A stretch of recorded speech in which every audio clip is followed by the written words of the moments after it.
Morning. Let me give y'all a little bit of this unreleased Fuss and Codes.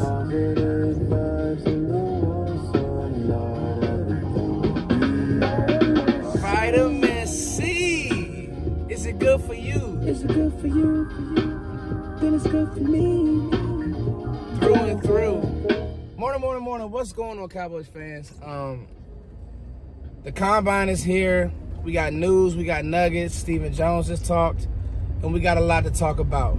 I didn't do a prospect ranking this week. I'll have one next week. I wanted to wait till the Combine. I wanted to get some more information. We'll start on DBs next week, and we'll actually get a lot of good information when the DBs do their drill work this week at the Combine. I like the new format. It's going to be more like of a prime time, get everything, one-stop shop format when it comes to the Combine. The Cowboys have met with a few guys, and I'm excited about that as well. I'm excited to talk about who they've met with, and we'll get to some of that. The Cowboys also have been speaking, and Mike McCarthy has been speaking, and I want to hit those nuggets right away. So, Mike did about an 18-minute press conference, and I thought that it was really well-spoken. I thought that he did a good job giving Kellen credit, but he also had some nuggets in there about, Kellen's play calling and the ideals and how he had to come in and change some things as far as he said, hey, if you look at how much we run the ball now and the balance that we want to have, and we want to keep our defense fresh. And I thought that was very well thought out, and I thought that's why a guy like Mike McCarthy definitely still deserves his job, because he's done a great job. Been in the playoffs, got a win. Obviously, I don't think that the staff coached a bad game in the playoff game. And so just the fact that he's able to articulate these things, this is why he wanted to make the change to play calling. He knows exactly what he wants. He's talking about how he's been in meetings and he wasn't in meetings as much last year. And I get it. Like, when you have an OC, you literally turn him the keys. But situationally, you can hear some of the frustration in Mike's voice where there were things that he didn't maybe agree with that Kellen would call or that Kellen would want to do that Mike's just not going to do. Another thing is this. He brings a different level of – he brings real experience. And one of my questions that I always had about Kellen Moore was, what did he really do to deserve that job? Just because you could design plays, do you understand how to milk a game? Do you understand how to get certain calls in? Do you understand and do the players know what you're trying to do? Now, one thing that he did say is he wanted to make sure that he wanted to make sure that Dak's imprint was still in the office, and I think that's so important. So he's not necessarily changing the scheme. He said he wants to make it more clean and more precise. More clean and more precise. And I think that that's smart. Like, Dallas hasn't been a bad offensive team. It's just been in certain moments they've sputtered, and that's because why? The rhythm has been off. Maybe, they're not going tempo at the right times. Certain times you should this is a run here. We got the box that we want, and it's a pass. Little things like that. I think that that's where Mike will clean things up, and I'm excited about that. Okay. Of course, Stephen Jones and the Cowboys brass just talk, but I'm not going to get into all of that. Like, obviously, you've heard the speculation that something big is coming. We'll see. What could that be? Could that be trading for DeAndre Hopkins? Could that be Odell Beckham? If it was my money, I think the Cowboys are going to sign Odell Beckham. I think that that's kind of been their plan for a while. They picked back up talks with him. We know that they love picks, so reading the tea leaves, and I've heard that DeAndre Hopkins and the Cardinals, they're in a fire sale, and they want a second-round pick for Hopkins, but I don't know if Dallas is willing to come off of a second-round pick. So we'll see about that, but apparently something big has happened. And then obviously we've talked about, and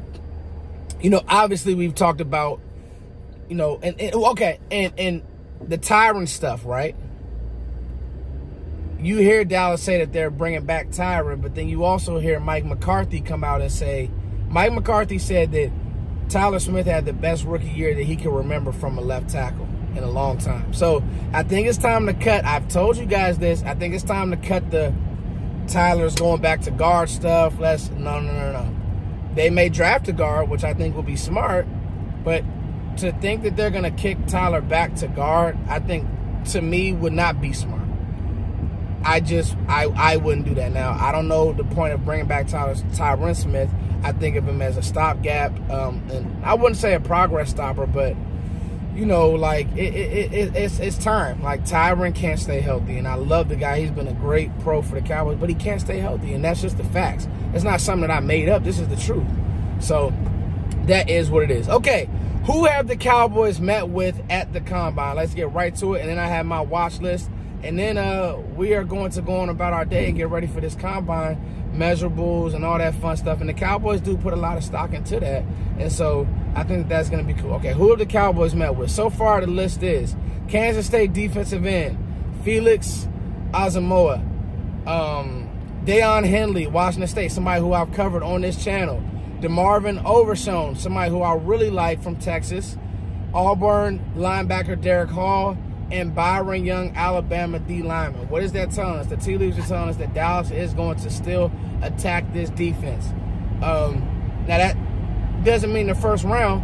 Overshown is more of a second, third type prospect. Deion Henley helped himself at the Senior Bowl, can really run. I think that they know that they need a Mike backer.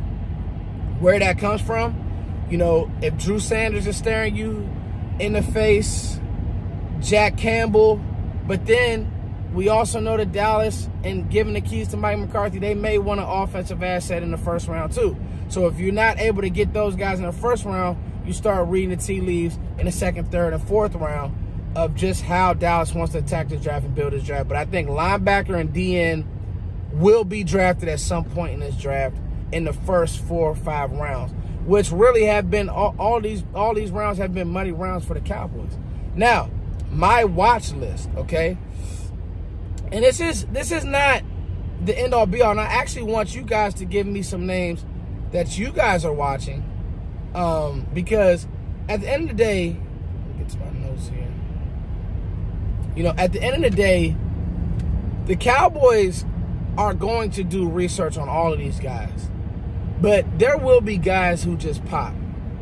Jalen Hyatt, watch list. Cedric Tillman, watch list. I think that people have forgotten just how good Cedric Tillman was. If you go back and watch that Georgia game, Cedric Tillman can really go. Obviously, the headliners, the quarterbacks, and all that stuff. But then you have guys like Tajay Spears, who if you guys follow me on Twitter, which I hope that you guys do, I've been on a Tajay Spears campaign.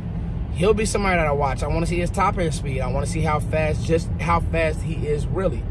I'll be watching all the lineman movement. I want to watch Osiris Torrance's body. I want to see has he cleaned up anything. I want to watch John Michael Smith's body.